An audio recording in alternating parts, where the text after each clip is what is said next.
हरे कृष्णा। तो सभी वैष्णव भक्तों के चरणों में दंडवत प्रणाम। श्रीमद् वाल्मीकि रामायण भाग 18। अभी तक हमने 17 भाग का श्रवण किया है। तो आज का जो हमारा भाग है वो है 18 भाग। तो चलते हैं हम अपनी कथा श्रृंखला की ओर।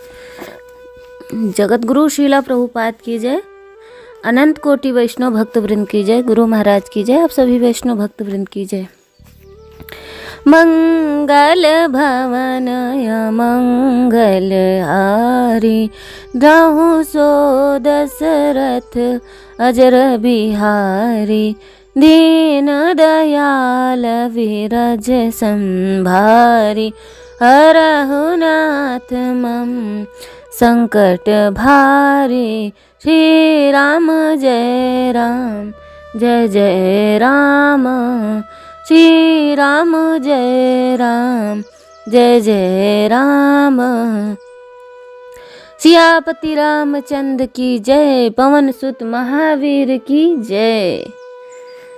तो श्रीमद् वाल्मीकि रामायण अध्याय अयोध्या कांड और भाग है 18। तो यह सुनकर कौशल्या की शंका का निराकरण हुआ और उन्हें विश्वास हो गया कि भरत निर्दोष हैं। वे भरत को उठाकर उनका सिर अपनी गोद में रखकर दुलारते हुए विलाप करने लगीं। भरत अपनी सौतेली माता के दुख से व्याकुल हो उठे और दोनों ने संपूर्ण रात्रि संताप करते हुए व्यतीत की। अगली सुबह वशिष्ठ ने भरत को शोक त्याग कर अपने मृत पिता का दाह संस्कार करने के लिए कहा। वशिष्ठ ने शमशान भूमि तक भरत का साथ दिया, किंतु महाराज दशरथ का पार्थिव शरीर तेल के कुंड से निकाल जाने तक एक सुसज्जित वाहन पर रखे जाने को देखकर भरत अपना धैर्य धारण खो बैठे एवं अनियंत्रित रूप से विलाप करने लगे। वशिष्ठ ने भरत से धैर्य धारण करने को कहा ताकि अंत्येष्टि क्रिया पूर्ण की जा सके। संपूर्ण जनसमूह शमशान भूमि की ओर चल पड़ा। 100 वाहक के आगे आगे चलने वाले व्यक्ति मार्ग पर पुष्प बिखेरते हुए चल रहे थे। जब मृत शरीर को चिता पर रखकर अग्नि दी गई एवं ब्राह्मण वेद मंत्रों का उच्चारण करने लगे, अपने पद के अनुसार अपनी अपनी पालकियों पर बैठकर राजा के सभी सहचर वहां आए। उनके विलाप का स्वर वायु में प्रतिध्वनित होने लगा। तत्पश्चात सभी सरयू नदी के तट पर गए और महाराज दशरथ की आत्मा को जलार्पण किया। 10 दिनों की संक्रमण अवधि का अनुपालन किया गया और भरत ने 2 दिनों में अंत्येष्टि से संबंधित सभी रीतियां संपन्न की। 12 दिन पूर्ण होने पर भरत ने ब्राह्मणों को प्रचुर दान दिया। 13वें दिन प्रातः काल भरत एवं शत्रुघ्न अपने पिता के शरीर के अवशेष लेने चिता के पास गए ताकि उन्हें सरयू नदी में प्रवाहित किया जा सके, किंतु शमशान भूमि पहुंचकर राजा के अवशेष देखते ही शोक से वे भाव विहल हो उठे।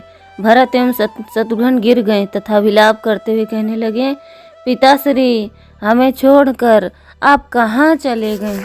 वशिष्ठ ने भरत को सांत्वना दी और कहा, प्रिय राजकुमार, तुम्हें अपने ऊपर संयम रखना चाहिए ताकि तुम अपने कर्तव्य पालन कर सको। अपने पिता के शरीर की अस्थियां एवं राख एकत्रित करो। इस स्थल को साफ करने के पश्चात यह अवशेष सरयू नदी में प्रवाहित कर दो। जीवन मृत्यु सुख दुख लाभ हानि आदि की द्वैत अवस्था को सभी देहधारी अनुभव करते हैं, अतः इसे नकारा नहीं जा सकता। शोक से इस सीमा तक डूबकर विलाप करना इक्ष्वाकु वंश की संतान के लिए उचित नहीं है। तत्पश्चात अंत्येष्टि क्रिया समाप्त करके महल लौटने पर भरत वन जाकर राम लक्ष्मण एवं सीता को वापस लाने का विचार करने लगे। शत्रुघ्न ने भरत से कहा, राम जो सभी के हितैषी हैं, एक स्वार्थी स्त्री की सनक के कारण वन में भेज दिए गए हैं। मेरे भ्राता लक्ष्मण निश्चय ही निंदा के पात्र हैं, क्या वे इस विपत्ति को टालने के लिए कुछ नहीं कर सकते थे? तभी कुबड़ी मंथरा आई। यद्यपि वह वानरी सदृश लगती थी, तथापि वह अपने शरीर पर चंदन का लेप लगाए राजोचित वस्त्र एवं बहुमूल्य आभूषण धारण करके आई थी। मंथरा को राम के निष्कासन का मूल कारण जानकर प्रहरी ने मंथरा की बाँह पकड़कर खींचते हुए उसे भरत एवं शत्रुघ्न के सम्मुख प्रस्तुत कर दिया। वह बोला, यही वह नीच डायन है जिसने राम के निष्कासन हेतु कैकेयी को उद्दीप्त किया। हे राजकुमार, इसी ने रानी के हृदय में ईर्ष्या की ज्वाला उद्दीप्त की एवं आपके पिता वधिक बनी आप जैसे उचित समझे वैसे दंड इसे दीजिए।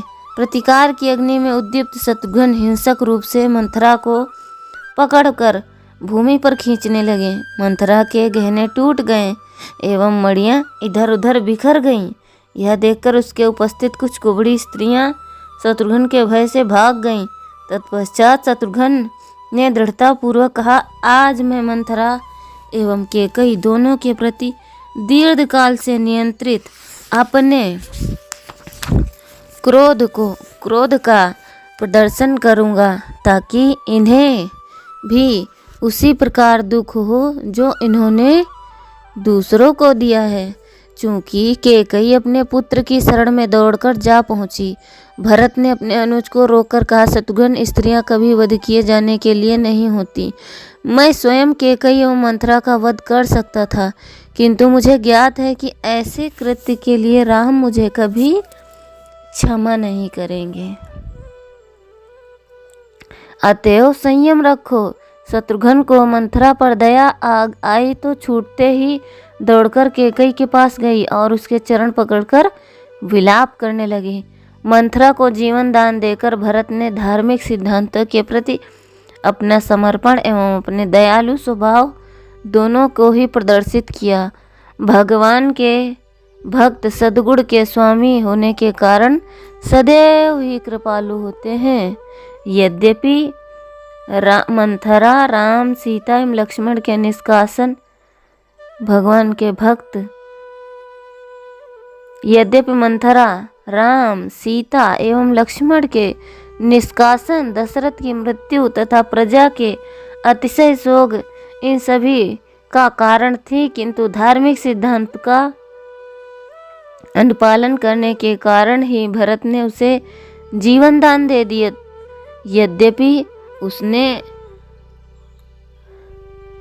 धार्मिक सिद्धांतों का उल्लंघन किया, किंतु सिद्धांतों ने उसकी उसी प्रकार रक्षा की जिस प्रकार वे धर्म पालन करने वाले धार्मिक व्यक्तियों की रक्षा करते हैं। अगले दिन भाट इस आशा में कि भरत राजा बनने वाले हैं, उनका गुणगान करने आए, किंतु उनके द्वारा की जाने वाली स्तुति से भरत का शोक और बढ़ गया। भरत ने उसको रोका और कहा, मैं अयोध्या का शासक नहीं हूँ। उसी समय वशिष्ठ अपने शिष्यों सहित राजसभा में प्रविष्ट हुए और दूतों को आज्ञा दी कि वे भरत मंत्रियों से सेनाध्यक्षों एवं अन्य महत्वपूर्ण व्यक्तियों को बुलवा लाए। भरत के वहां पहुंचने पर उनका उसी प्रकार स्वागत किया गया जैसे कि उनके पिताश्री का किया जाता था। फिर वशिष्ठ ने कहा कि हे राजकुमार, चूंकि राम एवं लक्ष्मण वन में निष्कासित कर दिए गए हैं एवं आपके पिता का निधन हो गया है, अतः शासक के बिना साम्राज्य में जीवन अस्त व्यस्त हो गया है। मुझे ज्ञात है कि आप कैकेयी के षड्यंत्र से अनभिज्ञ हैं। आप निर्दोष हैं, तथापि महाराज दशरथ के उत्तराधिकारी के रूप में आपका चयन किया जा चुका है। सभी प्रबंध पूर्ण हो चुके हैं तथा प्रजा प्रतीक्षा कर रही है। कृपया आप अपनी सहमति दें ताकि हम आज ही के दिन आपका राज्याभिषेक करें। भरत को यह प्रस्ताव सुनकर पीड़ा हुई।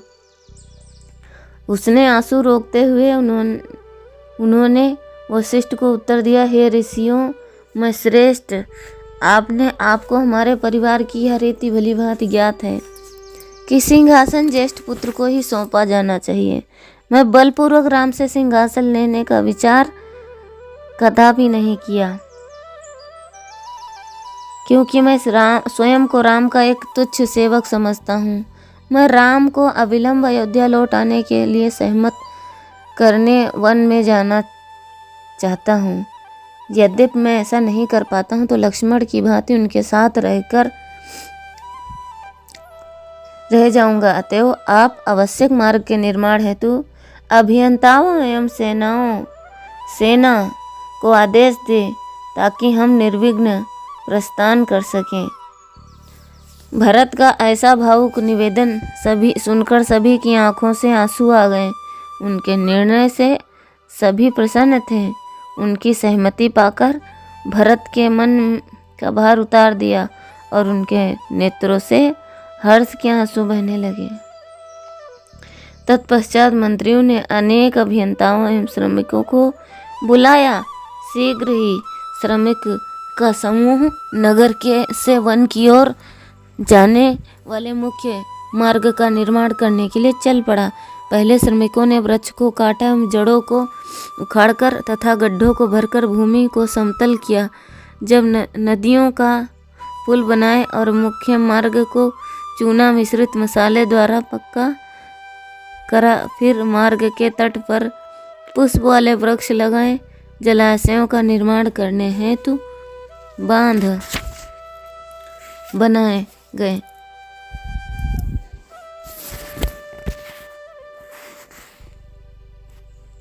सब कुछ तैयार हो जाने के पश्चात पूरे मुख्य मार्ग पर जो अयोध्या से गंगा के तट तक विस्तृत था, चंदन से सुगंधित जल छिड़का गया। विश्राम हेतु उचित स्थानों पर विशाल शिविर लगाए गए, जो 4 दीवारियों एवं गहरी घाटियों से घिरे हुए थे। इस प्रकार पूरे मार्ग का जो मानव देवताओं के उपयोग करने योग्य बना हो, अल्प समय में निर्माण हो गया। निर्माण कार्य पूर्ण होने के पश्चात प्रजा संतुष्ट हुई। भगवान की भक्तिमय सेवा के परिवर्तनशील प्रभाव वास्तव में आश्चर्यजनक होते हैं। राम के वियोग से जो प्रजा पहले उदास हो गई थी, उनकी सेवा में लगते ही वही प्रजा राहत का अनुभव करने लगी। भगवान के साक्षात दर्शन एवं उनकी सेवा में कोई अंतर नहीं है। वस्तुतः भगवान तक पहुँचने का सही मार्ग है उनकी सेवा ही है।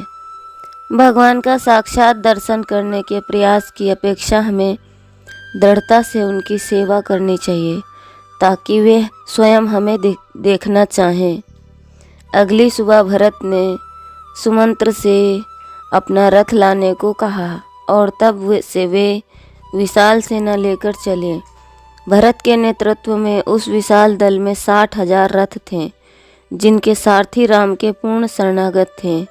1,00,000 घुड़सवार थे एवं 9,000 हाथी थे, जो कमल पुष्पों के समान सुसज्जित थे। कौशल्या, सुमित्रा तथा कैकेयी भी अपने अपने रथ में चढ़कर राम को वन से लौटा लाने की आशा में चल पड़ी। अन्य अनेक व्यक्ति भी राम को देखने की आशा में प्रसन्नचित्त होकर भरत के साथ चल दिए। अयोध्या के निवासी स्वर्गलोक के निवासियों की सदृश प्रतीत हो रहे थे। उन्होंने अपने सबसे सुंदर वस्त्र पहने थे, सुगंधित पुष्पों की मालाएं धारण की थी एवं शरीर पर चंदन का लेप लगाया था। रथ ऐसे प्रतीत हो रहे हों मानो दिव्य विमान हो, एवं हाथी इस प्रकार से आगे बढ़ रहे थे मानो किसी चमकती धूप वाले दिन में बादल वायु से भगाए जा रहे हों। जब वह दल गंगा नदी के तट पर पहुंचा, तब वे सभी रात्रि व्यतीत करने के लिए वहां रुक गए। अवसर प्राप्त होने पर भरत ने अपने स्वर्गीय पिता को गंगा जल अर्पित किया। जब गुह ने विशाल सेना सहित भरत को वन की ओर जाते देखा, तब उसे शंका हुई कि कहीं उनका प्रयोजन राम पर आक्रमण करना तो नहीं है। अतः गुह ने अपने साथियों को सचेत किया, हम सब राम के अनुयायी हैं और हमें खतरे का सामना करने के लिए तैयार रहना चाहिए। सावधानी के तौर पर 500 नावों की सुरक्षा के लिए प्रत्येक नाव के लिए 100 सैनिक भेज दिए जाएं। यदि आवश्यकता हो तो हम सब भरत को गंगा पार करने से रोक सकते हैं।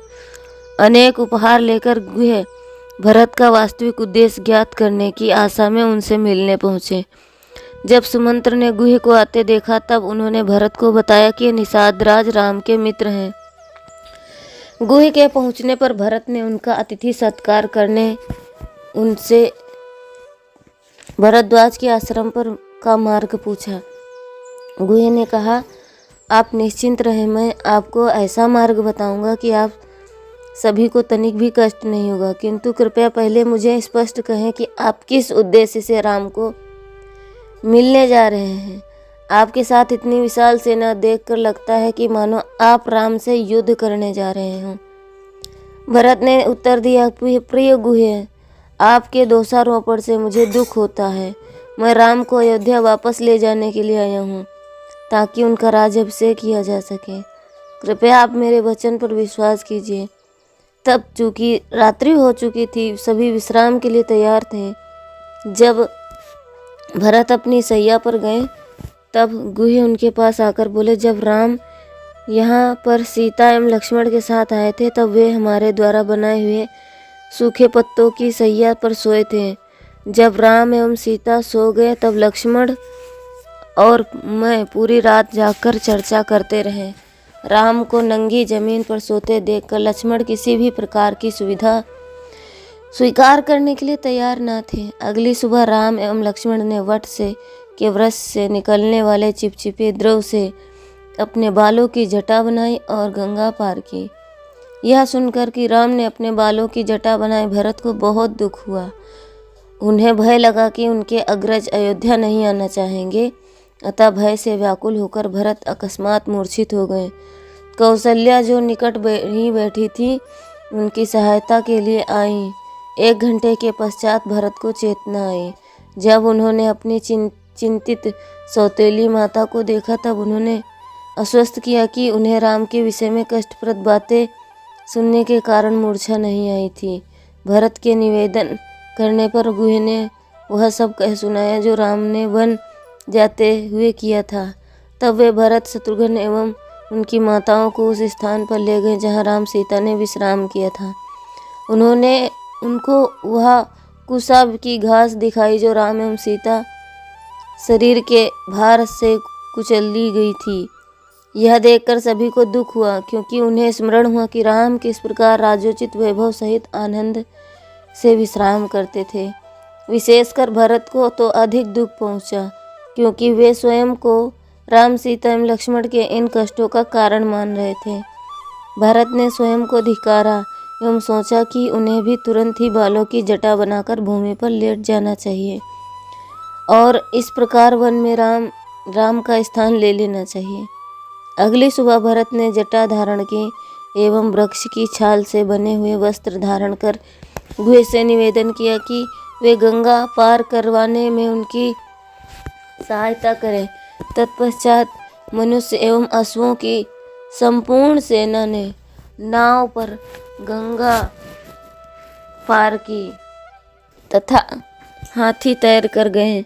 सुरक्षित रूप से नदी के दूसरे तट पर पहुंचकर भरत के मार्गदर्शन में भरद्वाज के आश्रम की ओर बढ़े। जब भरत उस महान ऋषि की कुटिया के निकट पहुँचे तो सेना को प्रतीक्षा हेतु 2 मील की दूरी पर छोड़कर वशिष्ठ एवं शत्रुघ्न को साथ लेकर आगे बढ़े। जब भरद्वाज ने वशिष्ठ को अपने आश्रम में प्रवेश करते देखा तब अतिशीघ्र उनका अभिवादन करने उठे। वे भरत के वास्तविक प्रयोजन को जानने की उत्सुकता से अयोध्या का कुशल क्षेम पूछने लगे। ऋषि ने कहा, हे राजकुमार, कृपया आप बताएं कि आपके वनागमन का क्या कारण है।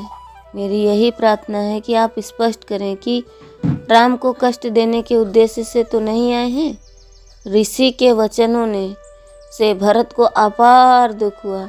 अश्रुपूरित नेत्रों सहित उन्होंने कहा, जन सामान्य को अपने उद्देश्यों पर संदेह करते हुए देखकर मुझे अत्यंत दुख होता है। कृपया आप यह जान लें कि मैं राम को वन से लौटाकर अयोध्या जाने के लिए सहमत करने के प्रयास से आया हूँ, ताकि वे राज्य पर शासन कर सकें। हे मुनि श्रेष्ठ, मुझ पर कृपा करके करें एवं मुझे बताएं कि राम कहाँ रहते हैं। तब भरद्वाज ने उत्तर दिया, हे राजकुमार, मैंने अपने योग बल से आपके उद्देश्य का पता लगा लिया था। मैंने आपकी जांच मात्र औपचारिकता के लिए की है। आपके अग्रज राम चित्रकूट पर्वत पर निवास कर रहे हैं। अब कृपया रात्रि का विश्राम यहीं कर लें। कल आप अपनी यात्रा पुनः आरंभ कीजिए। भरत ने भरद्वाज का आतिथ्य स्वीकार किया।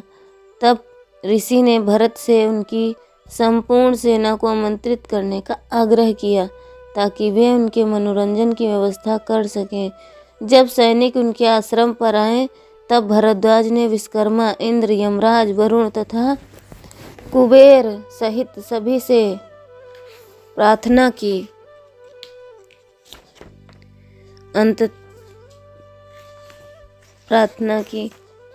कि वे उनके अतिथियों का स्वागत सर्वोत्तम रीति से करने के लिए आवश्यक सामग्रियों की आपूर्ति करें। तत्पश्चात तुरंत ही सुगंधित वायु बहने लगी। स्वर्ग से सुगंधित पुष्पों की वर्षा होने लगी। अप्सराओं के नृत्य तथा गंधर्वों के गीतों के साथ दिव्य नगाड़ों की ध्वनि गूंजने लगी। विश्वकर्मा के प्रबंध से तुरंत ही 40 मील व्यास तक का समूचा क्षेत्रफल एवं पुष्पों से लदे वृक्ष से भर गया। अद्भुत रूप से 4 कक्ष वाले भवन एवं अस्तबल दिखाई देने लगे। साथ ही साथ एक राजमहल तैयार हो गया, जिसमें सज्जा, खाद्य, वस्त्र एवं विनोद की वस्तुओं सहित हर कल्पनीय सुविधा उपलब्ध थी। भरत ने अपने पुरोहित एवं मंत्रियों सहित उस भव्य महल में प्रवेश किया। जैसे ही राज सिंहासन की ओर बढ़े, उन्होंने राम का ध्यान किया, मानो राम वहां बैठे हों। मन में ऐसा सोचते हैं भरत ने उस सिंहासन की परिक्रमा करके उन्हें प्रणाम किया। जब सभी अपने अपने स्थान पर बैठ गए, तब भरत एक चंवर उठाकर मुख्य मंत्री के स्थान पर बैठ गए। इस बीच भरद्वाज ने दिव्य शक्ति का उपयोग करके खीर की एक नदी का निर्माण किया, जो उनके आश्रम के बीचों बीच में प्रवाहित होती थी। ब्रह्मा एवं कुबेर ने दोनों ने 20,000 स्त्रियां भेजी, जिनके गंधर्वों के प्रमुख भरत के लिए राम का यशोगान करने आए। भरद्वाज ने स्वर्ग के वृक्षों को विभिन्न वाद्य यंत्रों से उनको साथ देने हेतु बुलवाया। जब भरत का इस प्रकार मनोरंजन किया जा रहा था, तब सैनिक के लिए भी भरपूर मनोरंजन की व्यवस्था की गई। अप्सराएं अपने सुरीले स्वर से गीत गा रही थीं एवं उनसे मदिरा पीने एवं खीर खाने की आग्रह करती थीं। 8 युवतियां प्रत्येक व्यक्ति की मालिश करने में लगी थीं। फिर वे उन्हें जल से स्नान कराती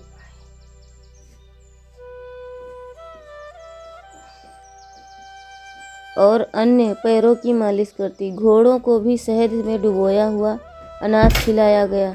जब मदिरा पीकर सैनिक उन्मत्त होते तो हर्षातिरेक करने लगे, यह स्वर्ग है, हम अब वन में लौटकर अयोध्या नहीं जाना चाहते। इस प्रकार से अप्सराओं के साथ सैनिक विविध प्रकार के आमोद प्रमोद में अत्यंत संतुष्ट हुए। सहस्त्रों सैनिकों को तो गाते हंसते नाचते हुए इधर उधर दौड़ते हुए देखा गया। इस आमोद प्रमोद से वे इतने विस्मित थे, मानो वे सभी किसी सुखद स्वप्न का आनंद ले रहे हों। ऐसा लगा कि रात्रि शीघ्र ही व्यतीत हो गई। सुबह होते ही गंधर्व, अप्सराएं एवं दिव्य वृक्ष के भरद्वाज से अनुमति ली एवं वे अपने अपने लोक को चले गए। फिर भरत अपनी माताओं सहित चित्रकूट की दिशा जानने के लिए भरद्वाज के पास गए। भरद्वाज ने देखा कि उस समूह में एक स्त्री दुख से छीड़ सी दिखाई पड़ी। तभी एक अन्य स्त्री ने आकर उनके चरण स्पर्श किए और तीसरी लज्जावश अपना सिर झुकाए खड़ी थी। उनकी रुचि देखकर भरत ने बताया, ये कौशल्या है जो मेरे पिता की ज्येष्ठ विधवा है, ये सुमित्रा है जो लक्ष्मण एवं शत्रुघ्न की माता है, यह स्त्री जो विधवा है, जो असभ्य, क्रूर, अभिमानी और पापी है केकई है, राम के वनवास का कारण है। अतः हम सब की वर्तमान दयनीय दशा के लिए उत्तरदायी यही है। तब भरद्वाज ने भरत से कहा, वास्तव में आपको अपनी माता को दोष नहीं देना चाहिए। राम के वनवास के पीछे एक महान उद्देश्य है। ऐसा सभी जीवों के कल्याण हेतु हित के लिए हुआ है। तत्पश्चात भरत ने भरद्वाज ऋषि की परिक्रमा की एवं अपनी सेना को प्रस्थान करने की आज्ञा दी। पैदल सेना के दलों, घोड़ों, रथों एवं हाथियों के आगे बढ़ने के कारण सभी वन्य प्राणी भय के कारण पलायन कर गए। अंततः जब चित्रकूट पर्वत दिखाई देने लगा, तब भरत ने अपने संतरियों से राम की कुटिया पता लगाने के लिए कहा। कुछ सैनिकों ने जब दूर उठता हुआ धुआं देखा, तब उत्साहित होकर भरत को इसकी सूचना दी। अपनी सेना को शिविर लगाने की आज्ञा देकर भरत, वशिष्ठ, सुमंत्र तथा अन्य कुछ व्यक्तियों के साथ पैदल ही उस ओर बढ़े। राम को चित्रकूट में निवास करते हुए 3 माह हो चुके थे। राम पर्वत के नीचे एक विशाल शिला पर बैठे सीता के संग अपना समय व्यतीत कर रहे थे। राम सीता को ऋषियों द्वारा खाए जाने वाले विभिन्न प्रकार के मूलों के विषय में बता रहे थे तथा वहाँ व्याप्त नाना प्रकार के वृक्षों, पुष्पों एवं वन्य प्राणियों को दिखा रहे थे। राम सीता को सदैव ही प्रसन्न रखने का प्रयास करते एवं चाहते हैं कि उनका मन वनवास के दुखों को भूल जाए। सीता से बात करते हुए राम ने उन्हें मंदाकिनी नदी दिखाई, जिसमें सुंदर पुष्प थे और जो हंस, सारस तथा विदेशी पक्षियों की क्रीड़ा स्थली थी। वास्तव में हे प्रिय, राम ने कहा, यहाँ दुख का कोई कारण नहीं है, क्योंकि हम इस मनोहर स्थल पर एक दूसरे के साथ हैं। उसी समय राम ने कुछ दूरी पर धूल उड़ती हुई दिखाई देखी, जहाँ से भरत की सेना आ रही थी। शीघ्र ही उन्होंने वन्य प्राणियों का स्वर भी सुना, जो भय के कारण पलायन कर रहे थे। यह देखकर राम लक्ष्मण की ओर मुड़कर बोले, जिस भी कारण से यह धूल उड़ रही है, वह वन्य प्राणियों को भयभीत कर रही है। तुरंत जाकर पता लगाओ इस कोलाहल का क्या कारण है। तब लक्ष्मण एक विशाल वृक्ष पर चढ़ गए।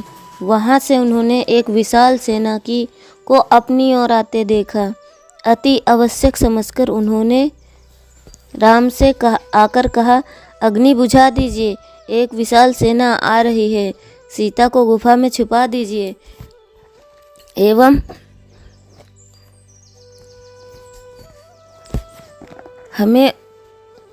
एवं हथियारों को एकत्रित कर लीजिए। हमें उनका सामना करने के लिए तैयार रहना चाहिए। राम ने लक्ष्मण को बुलवाकर कहा, उनके रथ का पताका देखकर आओ, ताकि हमें ज्ञात हो सके कि किसकी सेना आ रही है।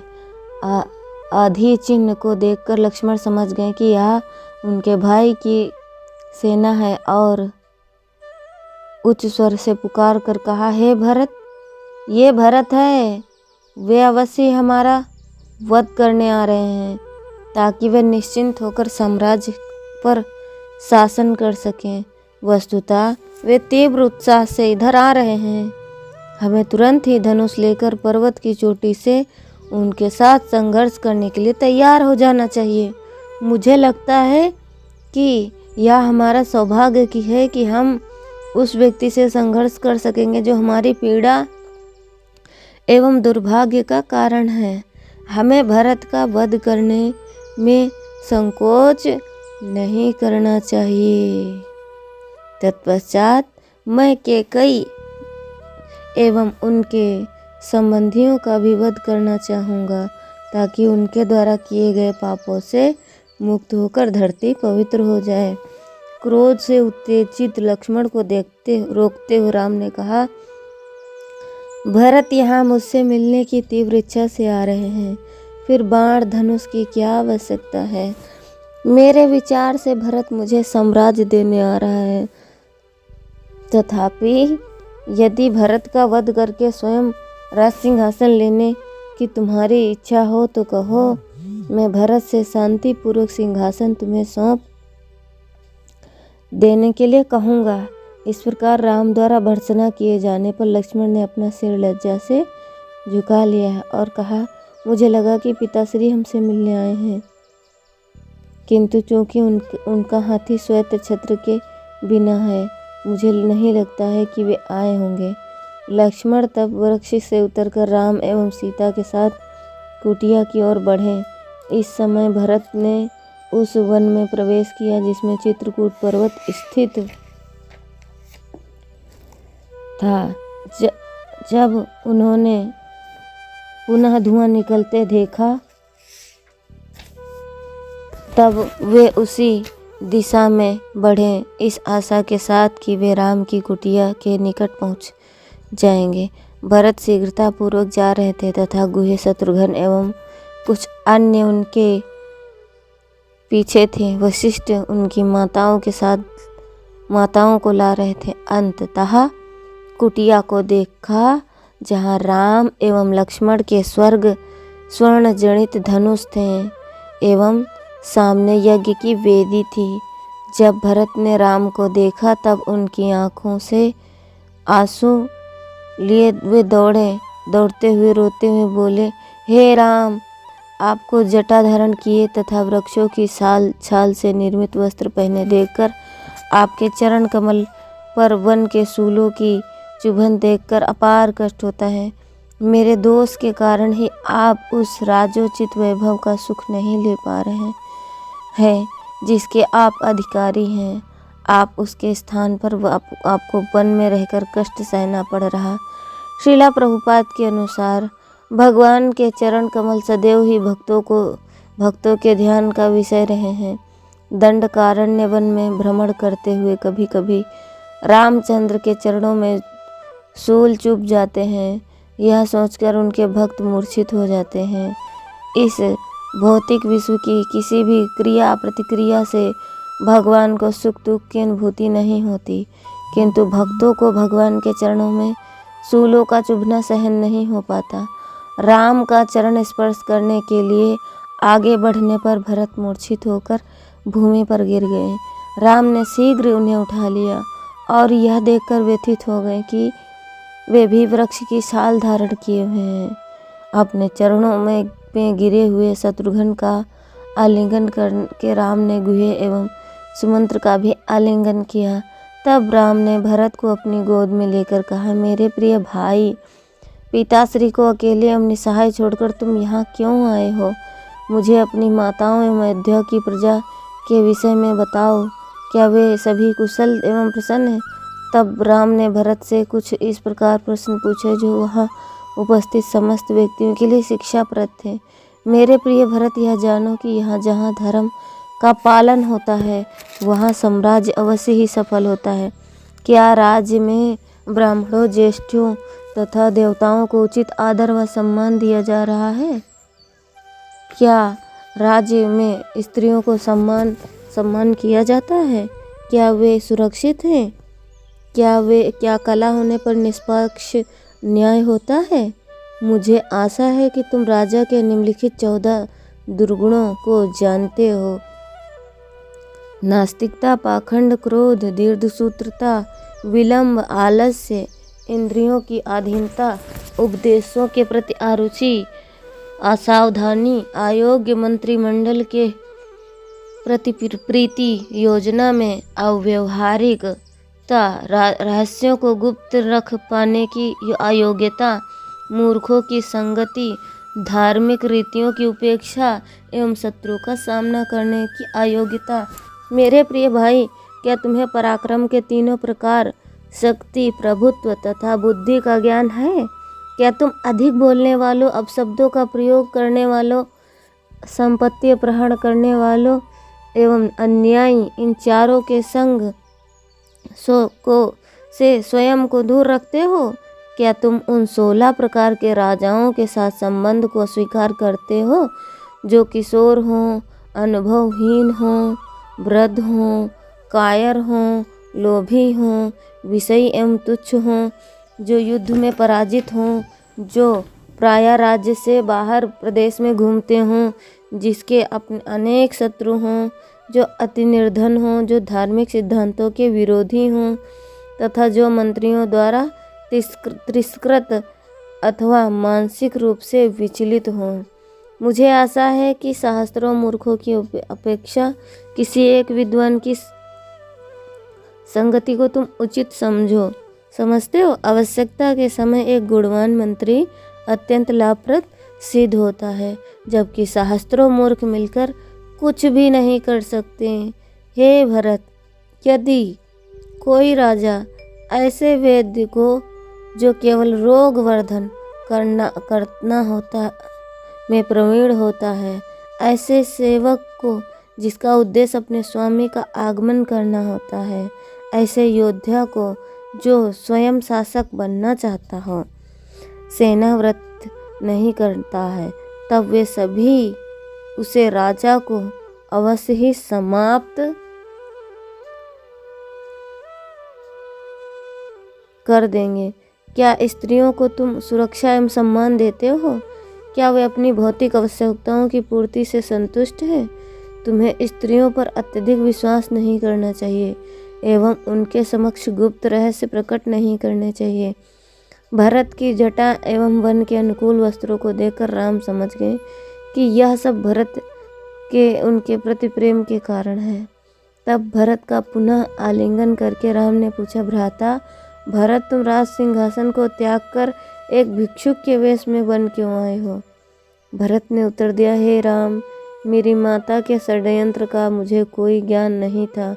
मेरे अनुसार आप ही सिंहासन के सही उत्तराधिकारी हैं, अतः मैं आपसे प्रार्थना करता हूँ कि आप अयोध्या लौटकर साम्राज्य शासन संभालें। व्यवहारिक तौर पर पूरी अयोध्या जड़वत स्थिर हो गई है, क्योंकि सभी आपकी अनुपस्थिति से दुखी हैं। अपनी भावुक प्रार्थना करते हुए भरत ने राम के चरणों को अपने सिर पर रख लिया। राम ने तब भरत को उठाकर कहा, मैं जानता हूँ कि मुझे वन भेजे जाने में तुम्हारा कोई योगदान नहीं, तथापि अन्यायपूर्ण ढंग से सिंहासन लेने की मेरी कोई अभिलाषा नहीं। हे भरत, तुम्हें अपनी माता अथवा राजा को दोष नहीं देना चाहिए, क्योंकि उन दोनों ने व्यवहारिकता के कारण ऐसा किया। वस्तुतः ज्येष्ठ अपनी आश्रितों के साथ जैसा चाहे व्यवहार कर सकते, अतः तुम्हें राज सिंहासन स्वीकार करके राज्य पर शासन करना चाहिए। यह तुम्हारे पिता की इच्छा है। मैंने 14 वर्ष की अवधि को वन में व्यतीत करने का निर्णय लिया है, क्योंकि वे अपने पिता की आज्ञा को सबसे महत्वपूर्ण धार्मिक सिद्धांत मानता हूँ। किंतु भरत ने यह कहकर टाल दिया, ज्येष्ठ राजकुमार के रहते हुए कोई शासक नहीं बन सकता, अतः हमारे स्वर्गीय पिता की आत्मा को जलार्पण करने के पश्चात आपको ही अयोध्या आकर राज सिंहासन पर बैठना चाहिए। अपनी पिता की मृत्यु का समाचार सुनते ही राम मूर्छित होकर धरती पर गिर गए। जब सीता, लक्ष्मण एवं शत्रुघ्न उनके ऊपर जल छिड़का तब जाकर वे पुनः चेतन हुए। उसके पश्चात वे आंसू बहाकर पिता की मृत्यु का शोक करने लगे और बोले, अब मैं कभी अयोध्या नहीं आऊँगा।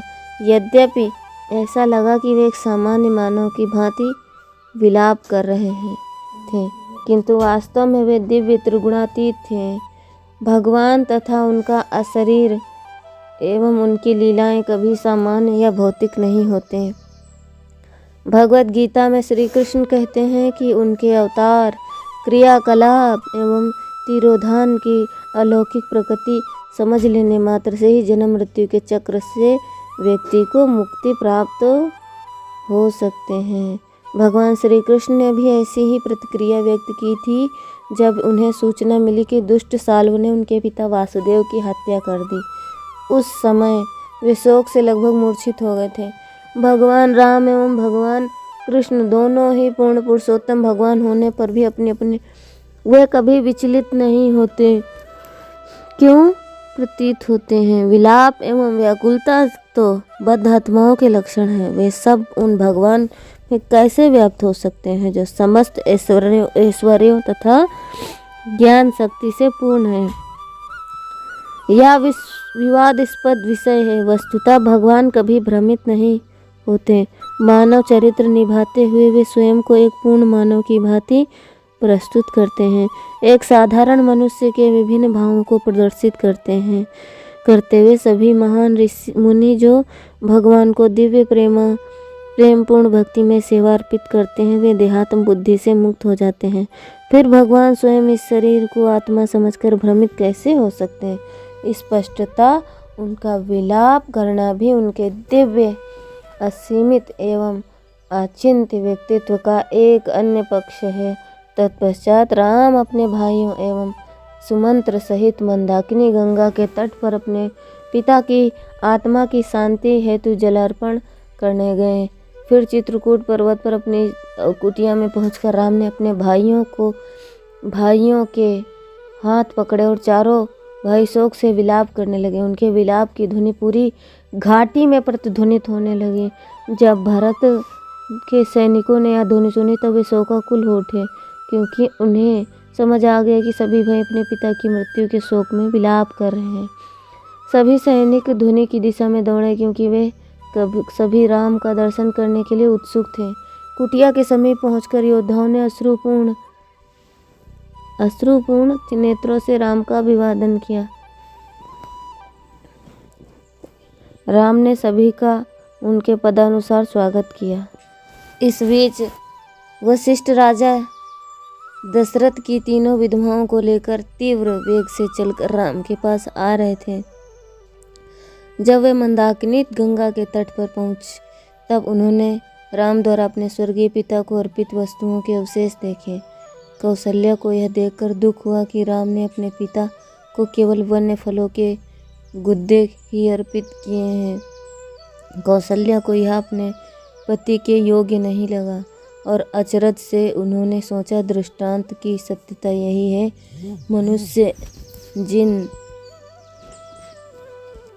देवताओं की आराधना करता है उन देवताओं को उसी भोजन का अंश प्राप्त होता है जिसको खाकर उनका भक्त अपना निर्वाह करता है। जब वशिष्ठ एवं तीनों विधवाएं राम की कुटिया पर पहुंचे तब उन्हें देखकर वे सभी विषादग्रस्त हो गए। वे स्वर्ग से गिरे हुए किसी देवता की भांति दिखाई दे रहे थे। राम तुरंत खड़े होकर अपनी माताओं के चरण स्पर्श करने चले। जब वे उनके चरण छूने के लिए झुके तब उनकी माताएं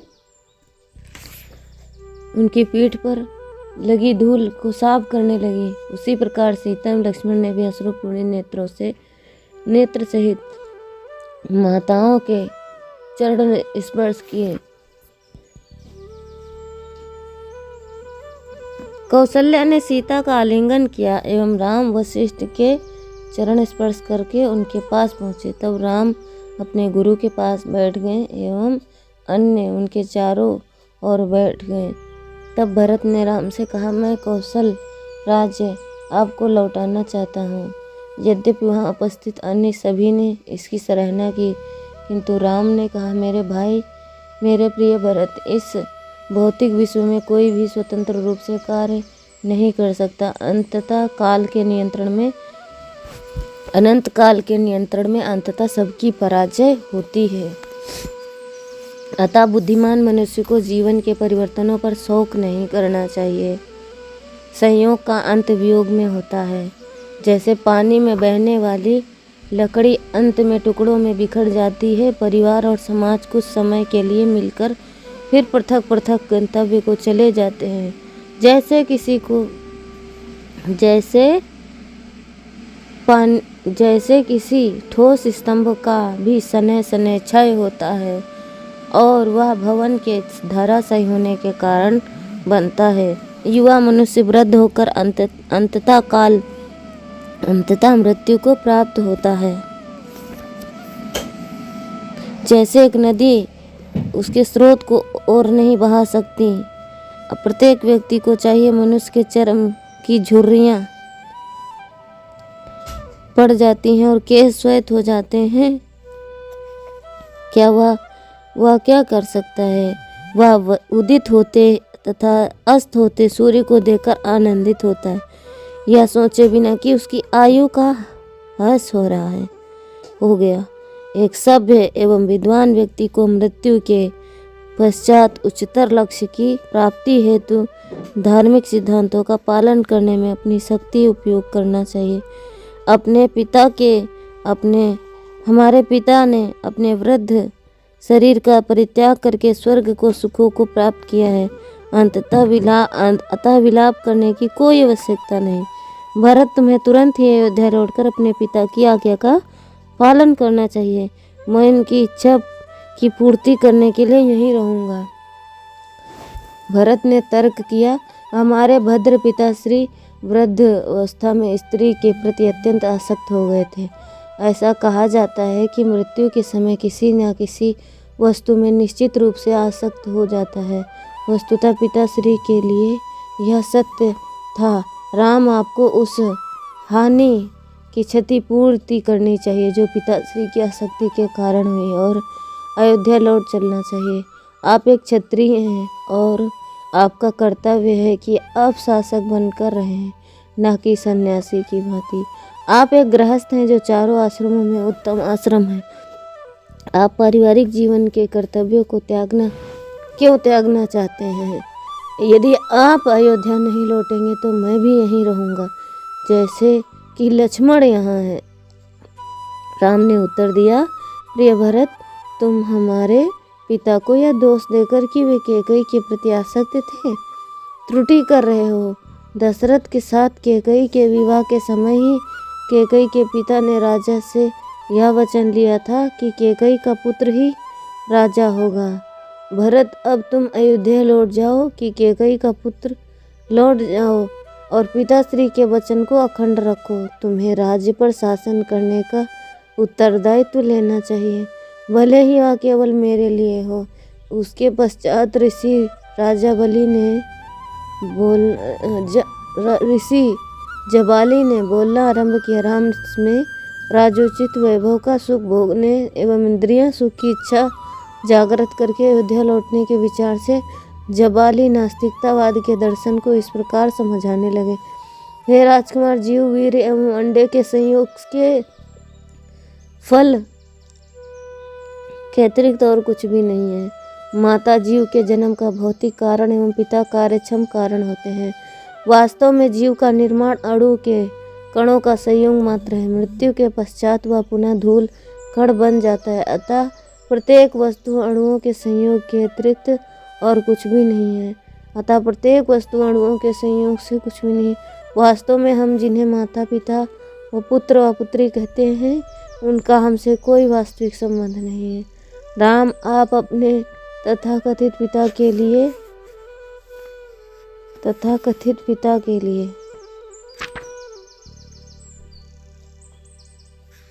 हरे कृष्णा इतनी पीड़ा क्यों सह रहे हो? अंत्येष्टि क्रिया के संपादन में से क्या लाभ है? क्या मृतक आपके द्वारा अर्पित वस्तुएं खा सकता है? जो कुछ हम प्रत्यक्ष रूप से देख सकते हैं वही सब कुछ है। मेरे प्रिय राम, भरत के लिए दिए राज्य को स्वीकार करके अपना आनंद लीजिए, जिसमें इंद्रियों को भी तुष्टि हो। हरे कृष्णा कृष्णा कृष्णा हरे हरे, हरे राम राम राम हरे हरे। जगतगुरु श्रीला प्रभुपाद की जय। अनंत कोटि वैष्णव भक्त वृंद की जय। हरे कृष्णा। तो मिलते हैं हम आपसे अगले भाग में, तब तक के लिए श्रवण करें। हरे कृष्णा।